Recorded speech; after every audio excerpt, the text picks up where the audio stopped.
Our resilience comes from the fact that every generation before us has had it a lot worse. That for every Native person that is standing here today, someone died for us to be here. I let them know that this is my people's land. A white man can murder it and not be accountable for it.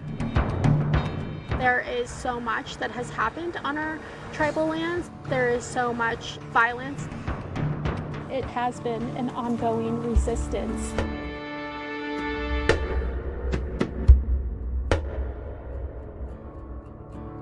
This is our 19th installment of Race in America, The Conversation. I'm Marcus Washington.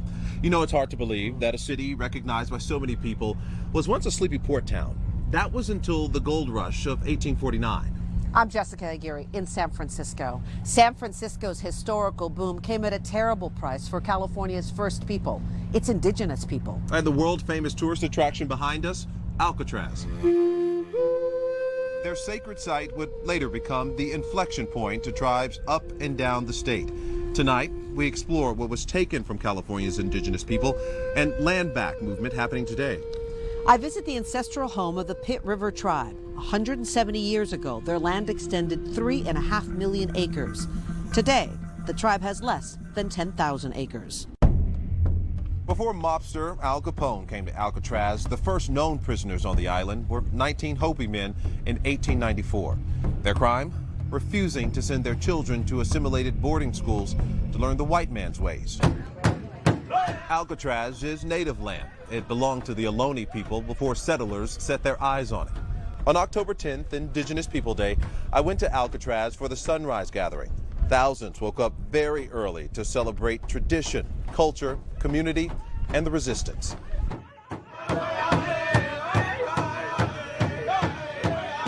I'm glad that President Biden did declare this as Indigenous Peoples Day. We're trying to stomp out Columbus. I want to thank those of our ancestors that stood up for us so we would have these sacred ways. The fire, the drum, the dances, our language. Since my birth, essentially, my parents have been going out to the island and would participate in the sunrise ceremony. Morning Star Galley, a member of the Pitt River tribe and mother, now brings her children to the gathering. She organizes and hosts the event. We no longer celebrate Columbus Day. We're not forced to celebrate a colonizer's holiday. We celebrate Indigenous Peoples Day. And we collectively make those prayers and offer those songs and, you know, speak those good words in solidarity with all Indigenous peoples all around the world. And it's in the spirit of resistance, in the spirit of survival, honoring the original occupiers of Alcatraz Island, honoring those that are still alive and those that have passed on.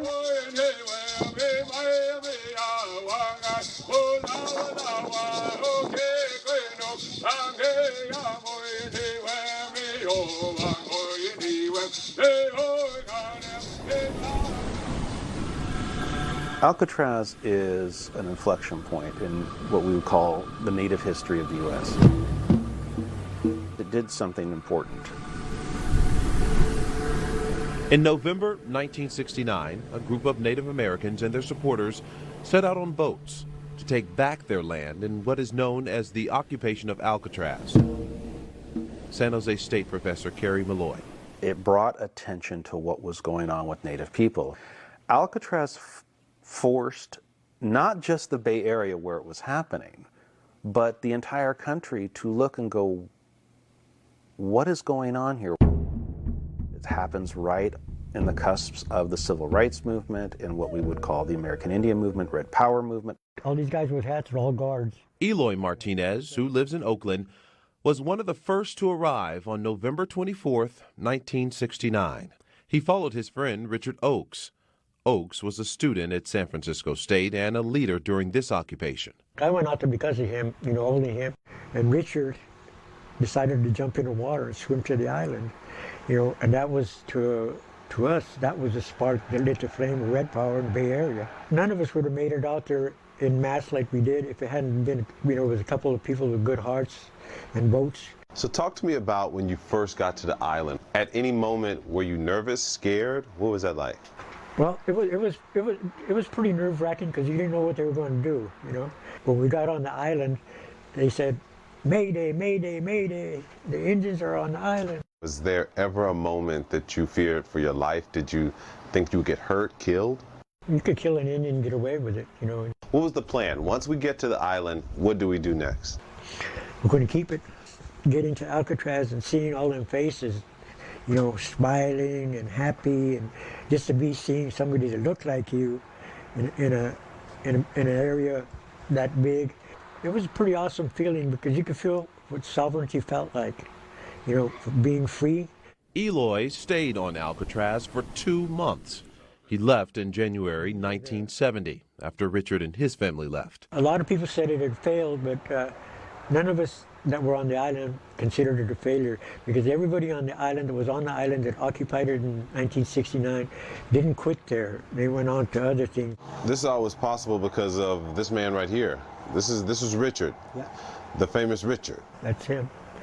And all of those photos are taken right around Alcatraz time. When you see his picture today, like, what do you think?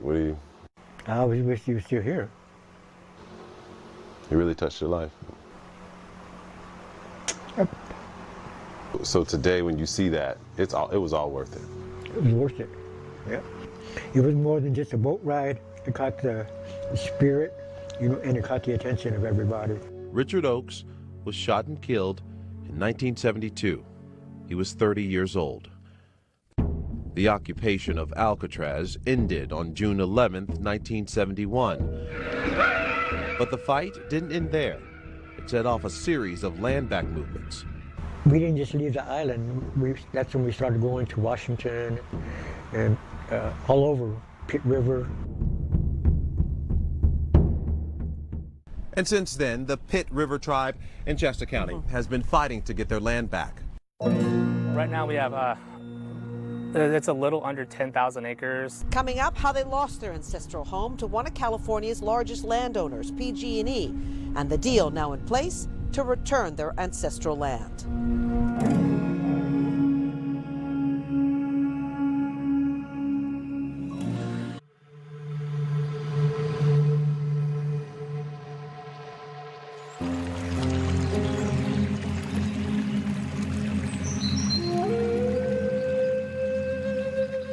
Have a responsibility to it. The land wants us back too. The land Morningstar Galley is talking about sits 300 miles north of the Bay Area in Shasta County. 3.5 million sprawling acres, once home to deer, salmon, and the Pitt River tribe. We are salmon peoples. The symbol for our tribe is 3 salmon that are swimming to have salmon sustain us and sustain our way of life. It's land her ancestors cared for until the gold rush, when the so-called 49ers arrived in California and claimed it as their own. Tribal lands taken by force and deception by the new settlers and the U.S. government. It's 170 years now. The genocide is still very fresh for our people. Massacres that left survivors destitute and homeless for centuries to come. When they talk about liberty and justice for all, there is none for Indian people in this country. In 1970, with Alcatraz occupied, members of the Pitt River tribe turned their gaze to Four Corners, where another fight was brewing at the intersection of Highway 299 and 89 near Boerne. That's the most pivotal point of Pitt River contemporary history and political history is a four-corner occupation. Documentaries showed what the confrontations were like at that time. Hey, fellas, start arresting these people. Pitt River tribal peoples were being arrested for trespassing on our own land. The government had sold Four Corners and hundreds of thousands of other acres of tribal land to PG&E. Why aren't you in here asking PG&E to leave? After a protracted fight, the government compensated tribal members 47 cents an acre, what the land was worth 100 years before in the 1800s. For the next 40 years, the booming utility installed power lines and built dams destroying the native way of life. My food source is gone. No more salmon come up that river because of all their dams. Cecilia Silvas and her husband Joey have lived on this land near Hat Creek and Pitt River since the 1970s. Next year will be 50 years. You know, I mean, it's living off grid, and a lot of people can't do that. They built this home on the land Cecilia's great-grandfather refused to sell for those 47 cents. My great-grandfather said, no way, he's going to save the land for his children, grandchildren, and great-grandchildren. And I'm glad he did, because right now a lot of people come up here looking at this land, and then they have an attitude in town that says, we're indigenous, we shouldn't have this land. They don't like it. So, you know me, because of non-indigenous people don't like it, it makes me feel good. Her family was here when PG&E took it, and Cecilia is still here as the utility now gives it back. Last year, PG&E returned some of the land. How much of an accomplishment is that? It isn't an accomplishment to me. It's just their getting up off the land was never theirs to begin with. I let them know that continually, that this is my people's land. In 2003, PG&E filed for bankruptcy.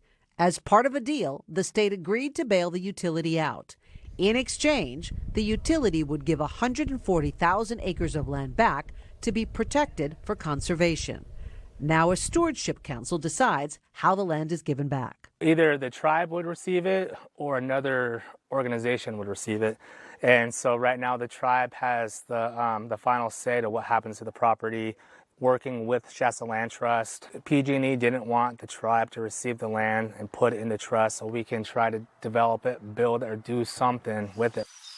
Tell me about this land that we're standing on right now.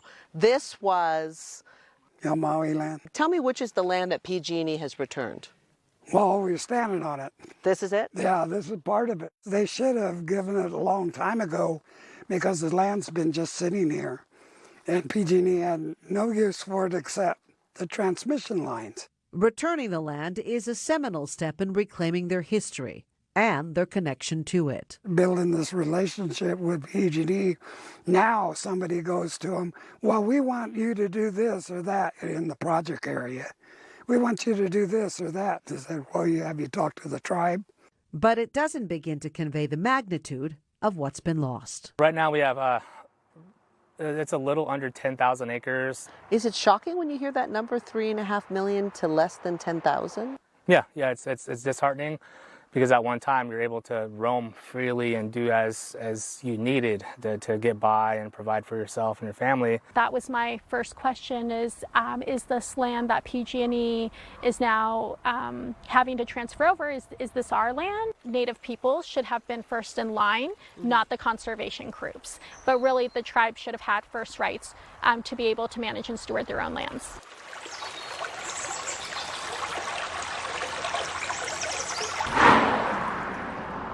Some 10 miles north of Hat Creek is MacArthur Burney Falls Memorial State Park, a popular tourist destination. It's also Pitt River Tribe land. So I've been coming here my entire life. My aunt and uncle were a big part of stewarding the land here at the park. So we would come and gather medicines, participate in ceremonies. It's Osimiwa in our language, which means the good water. I'm going to show you this sign here. So it says, Utsimiwa is a sacred place to the Pitt River Indians, Burney Falls. But it doesn't say in the land of the Pitt River people. No, it does not say in the land of the Pitt River peoples. And it doesn't show a photograph of us in the past or in the present. The second oldest park in the state system, it's named after settlers Samuel Burney and the MacArthur family. The MacArthur family believed so strongly that the falls should be protected that they purchased the land and water rights and sold them to the state for preservation as a park. So that is right there, the erasure of our tribal peoples. This narrative doesn't match the narrative of your history. No, not at all. It's upholding white supremacy and it's upholding essentially the whitewashing of the history of the park. Also being upheld today, according to San Jose State professor Carrie Malloy, California's historical abandonment of its legal ties to the tribes. All the treaties that were negotiated in California were never ratified by the Senate. So when we get to California, we don't have the treaty system that other states do. And so treaty making came to an end in 1871 and has remained that way. So could the California treaties be ratified by the Senate? It's a possibility, but I don't see any California senator willing to put that on the floor. For Morningstar and her people, no piece of paper can ever define the connection to this land. The land wants us back. It wants us to go out and, with our children and gather berries and be able to, participate in the traditional customs that we would be participating in at this time, gathering acorns, gathering berries, drying them out for us to be able to survive through the fall and the winter. I feel deeply connected to that when I go out on the land. In all, the Pitt River Tribe is expected to get nearly 6,000 acres back from PG&E. The utility told us more than 70,000 acres of watershed lands were made available to tribes. PG&E supports the CPUC requirement to offer tribes the first right of refusal for lands we decide to sell or donate. It's not just loss of land or customs for indigenous people, it's a loss of human value. According to the Department of the Interior, 4 out of every 5 Native American men experience violence in their lives. And that violence is a tie to history for families struggling to get justice for murdered and missing loved ones.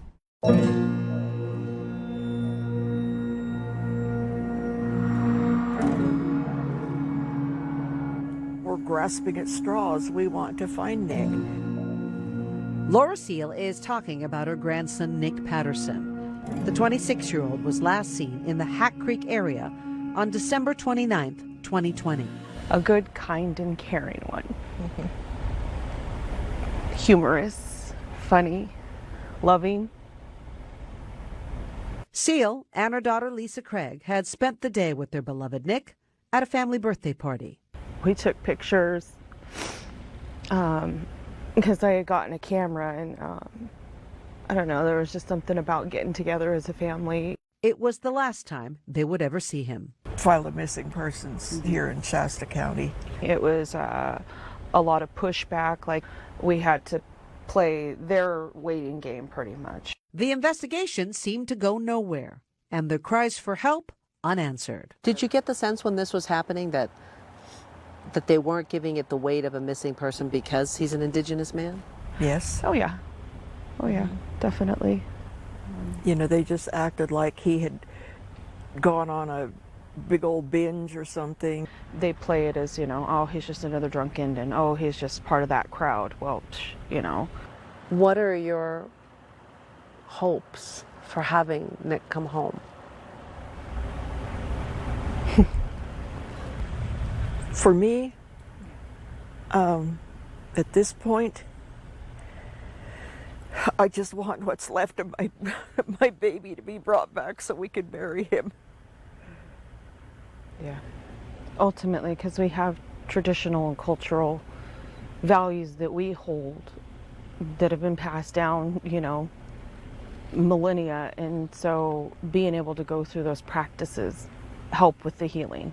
It's healing that may not come. Almost 2 years later, Nick Patterson is still missing, and his family no closer to unraveling what happened to him. The Modoc County Sheriff told us it is still investigating Nick's disappearance. Due to the nature of the investigation, they say, he is not able to share any details at this time.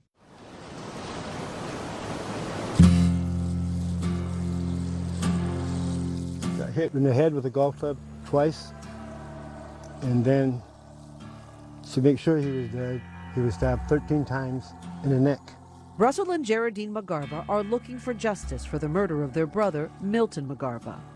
Yogi, as they called him, was killed in March of 2020 in the small town of Likely. Him being an Indian and being a drug addict and being a gay, that was strikes against him, because up there in Alcatraz, they don't care about people like that. McGarva's partner, Jarrett Rucker, is facing 7 charges, including first-degree murder and torture. Rucker claims self-defense. And family members tell us they're concerned the DA will make a deal and charge Rucker with a lesser charge. Do you feel that they didn't care because it was a white man who killed an Indian man? Yes. Big time. It's just another dead Indian. A white man can murder an Indian and not be accountable for it. What do you want to happen? And that's the only reason I stay there, because I'm ornery and I'm mean. And I want justice. Yeah. Like you will not believe. I live for that every night. I think about it every day. It is justice that so far has been hard to come by. But the Modoc DA told us it is committed to prosecuting criminals and securing justice for victims of crime and the community. Up next, moving forward and preserving history. This is the American Indian Cultural District, basically. So for us, this is our village. The next steps this community is taking to educate and share their stories.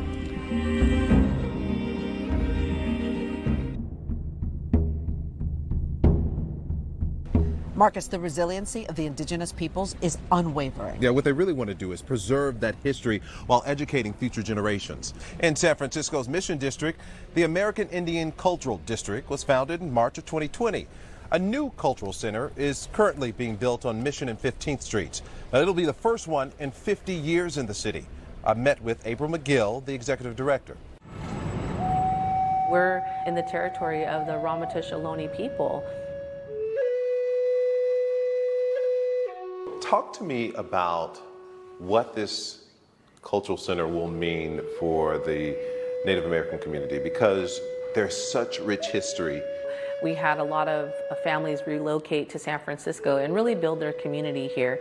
And so the Indian Center was like this hub during that time of the occupation and during relocation, where families came here and they really had to create their own communities. So this will be pretty much a home to all Native Americans to just come and learn, to appreciate, represent their community, their culture, their history. We see this space being a place where they can showcase their art, where we could have receptions, we could have classes here, beading classes, regalia making classes. We want to have a home for everyone to come to and feel grounded. This is a great view of the Mission District. Come and show you our community. This is the American Indian Cultural District, basically. So that's right over here, that's Friendship House. Okay, right here. Okay. Yeah, right there. So Friendship House is a residential facility that's been in San Francisco for over 50 years to really help Native people who are struggling with addiction. We're gonna see a new building next door to Friendship House, which is gonna be called The Village. So the Native American Health Center is actually gonna be moving into this new building to provide medical, dental, and transitional housing for our Native women and that are suffering from addiction and domestic violence. When someone comes into the cultural center, once it's done, when they walk in, what are you hoping they feel? I just want them to feel welcome. For us, we want to educate our community. We want to show that we are a place of learning so that we can wipe out a lot of the stereotypes, a lot of the racism that happens against Native people. And I think that if we have a place where it's welcoming to other folks to come and take classes, whether they're Native or not, I think that's how we work together. That's unity. Also moving this community forward, policy change. In October, a law was passed in California that bans the use of a racist and misogynistic slur. There's over 95 place names throughout California that the S word is being removed from public places. S word? The squaw.